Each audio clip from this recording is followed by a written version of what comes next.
you guys. Today I'm reading you your story. I'm wearing my special bat hat that I got at a place called Kartchner Caverns because we have our stories about the desert today and a lot of desert animals.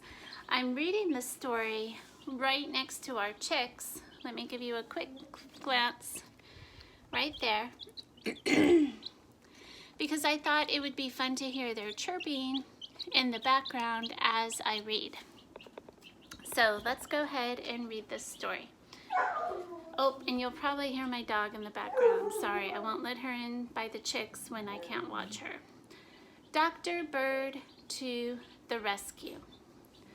It is written by D.J. Smith and illustrated by Kevin Kibsey.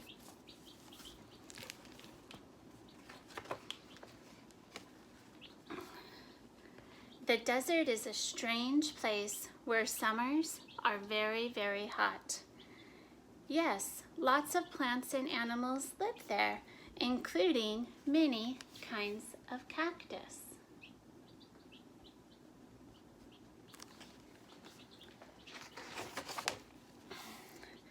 A cactus is a strange kind of plant. It doesn't need much water, and it has flowers but no leaves. Instead of leaves, a cactus has sharp needles.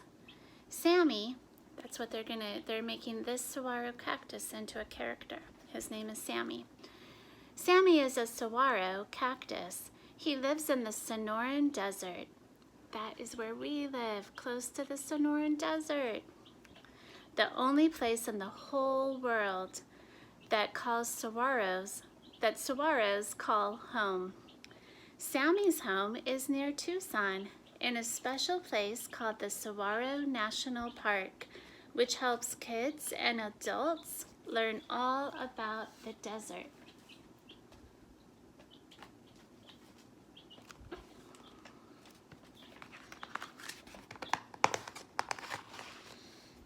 Saguaros are the giants of the desert. They can live to be 200 years old and weigh more than a big truck. In saguaro years, Sammy is a teenager. If he stays healthy, he could grow to be as tall as a 5-story building. Here, this is a special place that you can visit. And look at the saguaro. Look at how tall it is compared to this building. Today, Sammy is sick. A cactus gets sick just like people do. He wants to get well, so Sammy tries asking his neighbors for help. So look at him. He's sick. He's going to try to ask for help, which we need to do if we're sick. First, a big Gila monster comes strolling by. He looks mean and grouchy. "Excuse me, please," says Sammy. "I'm sick. Can you help me?" Shaking his blunt head, the Gila monster hisses, "Sorry, we're different. I'm a reptile. You're a plant. Adios, amigo." So the Gila monster said he wouldn't help him because they were too different. Next, a brown and white cactus wren flies around Sammy, inspecting him up and down. Landing on his arm, she says in a scratchy voice, "You're looking a little run down." "It's true," replied Sammy.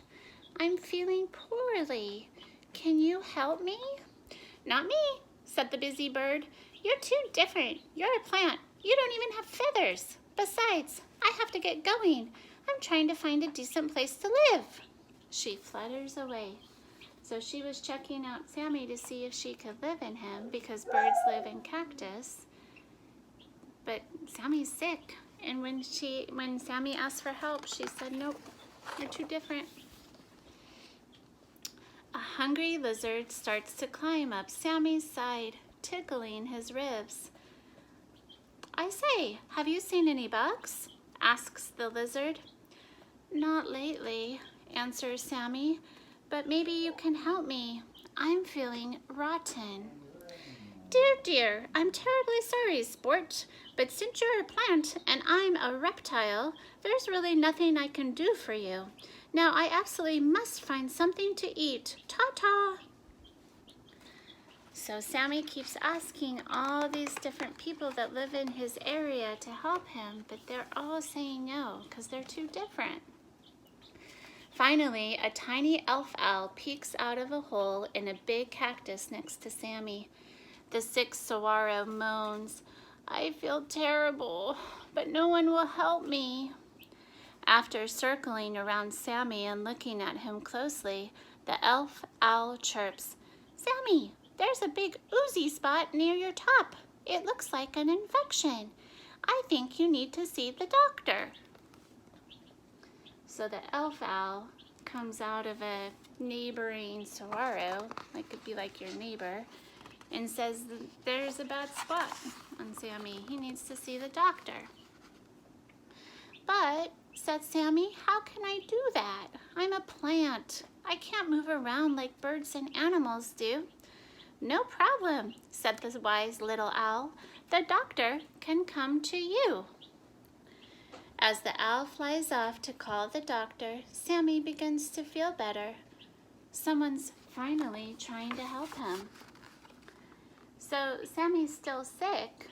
He still has that infection, that big oozy spot, but he's feeling better already just because the owl is trying to help him. It's the only thing the owl is doing, and it's already making Sammy feel a little bit better. Soon a colorful bird with a pointy beak lands on Sammy's arm. His eyes are bright and shiny. Black and white bars cover his wings and back. He wears a cap of bright red feathers on his head. "Did a little owl send you?" asked Sammy. "Yes, I'm Dr. Bird, and I'm here to help you." Look at Dr. Bird. And I think this book is amazing and fun because there's things about it that it's definitely fiction, right?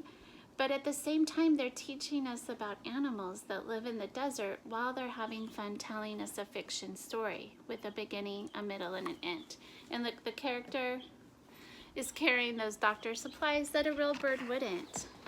But it's kind of, it looks like a real bird that we can find here. "I've seen you before," Sammy says. "Aren't you a woodpecker?" "Yes, I'm a Gila woodpecker," Dr. Bird replies as he examines Sammy. "I see your problem, Sammy. Some bugs are attacking you. After I clean them out, you'll be fine." "Will it hurt?" asks Sammy. "Not at all." And using his very sharp beak, he begins to peck away at the bugs. So he figured out that Sammy had bugs that were eating away at his cactus beds. And so he is going to eat all those bugs and clean them out and leave a nice clean hole so that those bugs aren't making Sammy sick. "Yummy, yummy. These bugs are tasty." Soon there's a nice clean hole. Sammy's sore spot is all gone. "You should feel better now." "I sure do," sighs Sammy. "Thank you. You helped me when no one else would, even though we're different." So Sammy feels all better. His infection is gone thanks to Dr. Bird and the little elf owl.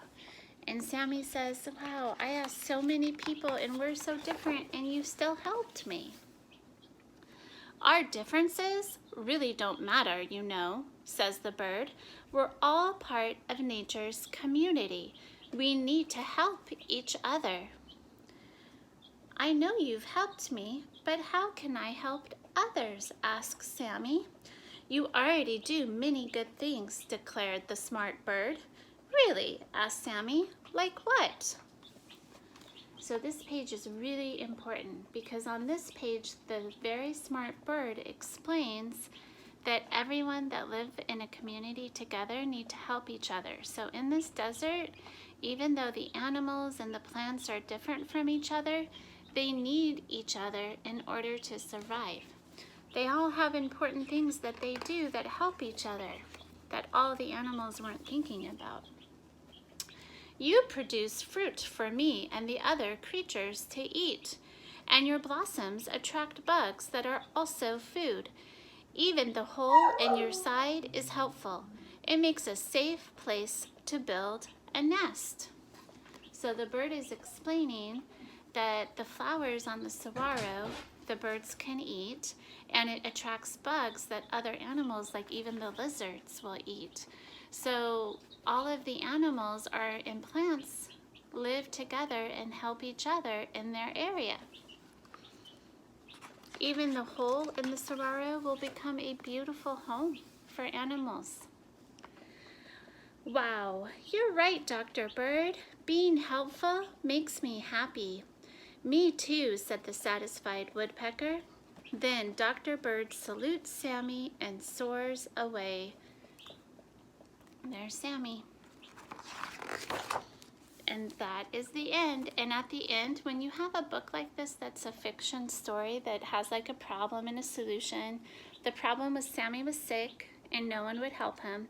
The solution is that a bird comes and helps him, and we find out that actually, even though all of the animals in the community are different, like the Gila monster, the lizards, the birds, and the plants, that they all need each other to help. So this was a fiction story, but it gave us a lot of good information about desert animals. It has this little area at the end, which lots of times we have in these kind of fiction stories, where it actually shows you pictures of the desert plants and animals, and it gives you facts about them. And we find that lots of times at the end of our stories. What is the message of this story?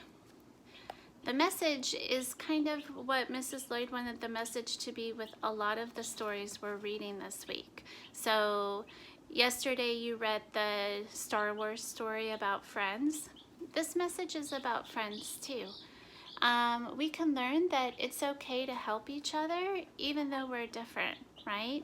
So a lot of the animals at the beginning of the story didn't want to help Sammy because they said, oh, we're too different. You're a plant, I'm an animal, sorry. And Sammy's like, I can't even move around. There's a lot of differences. But by the end of the story, we meet some very smart birds, and they learn, in fact, we can help each other, and we do. And it's important that we do that even though we're different. And that's the message that we're doing. Your activity today is to look for and make a list of different things that you can find around your house or in your backyard. And I want you to decide, are they a living organism that has an action that will move or react? Kind of like remember when with our fish in class, I used to like tap gently at the side of the aquarium to show you how that would startle the fish and he'd move. That's because he's a living organism. If I do something like this with my chicks, let me show you one. Okay, so if I touch my chick, it will move and it will react because it's a living organism. A plant like Sammy the saguaro will react too, but it may not react as quick as an animal would. So like say like when we were growing our flowers, remember how we didn't water some of our flowers and we put some in the dark? They did have an action that happened when we did that and we took away one of the things that they need. They ended up dying, and that was their reaction, but it took longer. Like you couldn't see the reaction as fast as you can with animals. But like if I look at this book, this is an object. And if I leave this on my shelf and don't do anything with it for a year, it's going to be exactly the same, right? It's not going to have a reaction like a living organism would. So today you're looking at what makes something living and what makes something not living. And you're making a list and you're deciding what's living and what's not. Try to have a little bit of both. So if you have any pets, those would be great organisms to write down. If you have any plants, you could write those down for organisms. And then write down some objects that obviously are not living. Remember, after I tapped on on the fish tank to show you the reaction that our fish would do. I went and I tapped on the desk next to us when we first started talking about organisms, and remember I said, look, this desk doesn't do anything. It doesn't act. If I tap on it, if I knock on it, it's not going to change, right? And so living organisms will have an action that they can do. And with plants, sometimes the action takes longer. If you don't water a plant, after a while, the action will be it will stop. It will die. But if you water it a lot and you give it fertilizer and food, then you will see the action of probably maybe seeing some flowers bloom and seeing your plant grow and change. So that is your activity for today. Have fun, and I will see you later. Bye.